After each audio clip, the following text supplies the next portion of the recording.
cette vidéo, tu vas apprendre à appliquer le critère de collinéarité. Tu pourras voir une autre vidéo qui traite d'un autre exemple.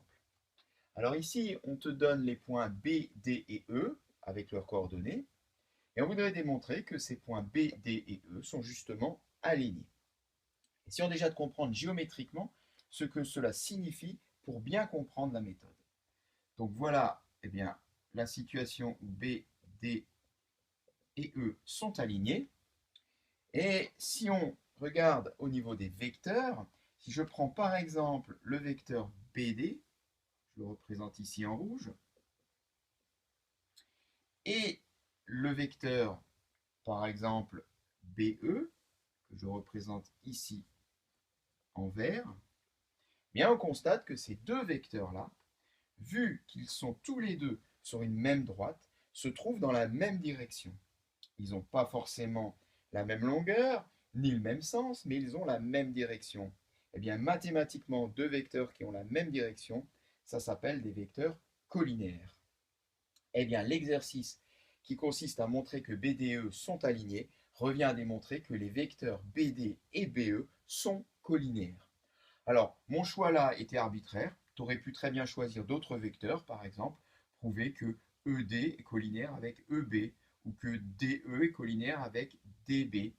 De toute manière, le résultat sera le même, vu qu'ils sont accrochés par un point, les deux vecteurs sont accrochés par le même point. S'ils sont collinaires, nécessairement, ils sont écrasés tous les deux sur la même ligne. Bien, on va commencer par calculer les coordonnées de chacun de ces deux vecteurs. Donc on a dit qu'on prenait BD et BE. Alors BD, on rappelle la formule. La formule, de manière générale, pour un vecteur A et B, on va l'appliquer ici. Donc, toujours à l'envers, je commence par les coordonnées de D, qui me donne ici 6, moins 3. Pour la deuxième coordonnée, moins 1, moins 2. Reste à effectuer le calcul. 6 moins 3, 3, moins 1 moins 2, moins 3. On fait la même chose avec BE. Eh bien, 5 moins 3. Puis pour la deuxième, 0 moins 2. Voilà, on fait un peu de place. Reste à effectuer le calcul. 5 moins 3 qui nous donne 2. 0 moins 2 qui nous donne moins 2. Eh bien, maintenant, reste à démontrer que le vecteur BD est collinaire au vecteur BE. Et on en aura fini. Alors, dans la seconde vidéo qui traite d'un autre exemple, on était parti sur la proportionnalité des vecteurs. Ici, on pourrait à nouveau partir sur la proportionnalité des vecteurs, mais pour montrer une autre façon de le faire, on va utiliser le critère de collinéarité, qu'on rappelle ici, qui consiste à faire quoi? Eh bien, à calculer en croix sur les coordonnées des deux vecteurs. Si tu veux en savoir un peu plus, il existe une vidéo qui traite juste du critère de collinéarité. Bien, eh bien, appliquons ce critère de collinéarité. 3 fois moins 2, moins l'autre branche de la croix, moins 3 fois 2, ou 2 fois moins 3.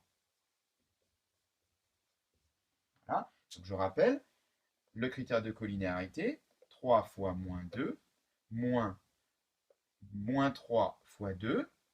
Est-ce que tout ça, ça nous donne 0? Bien, on va l'effectuer. 3 fois moins 2 donne moins 6. Moins par moins plus. 2 fois 3, 6.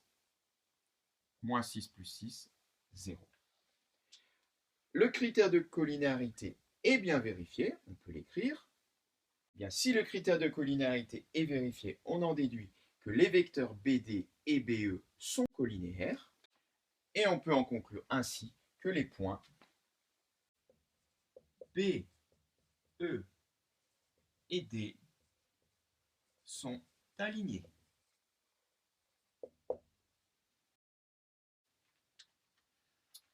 Voilà, et cette séquence est terminée.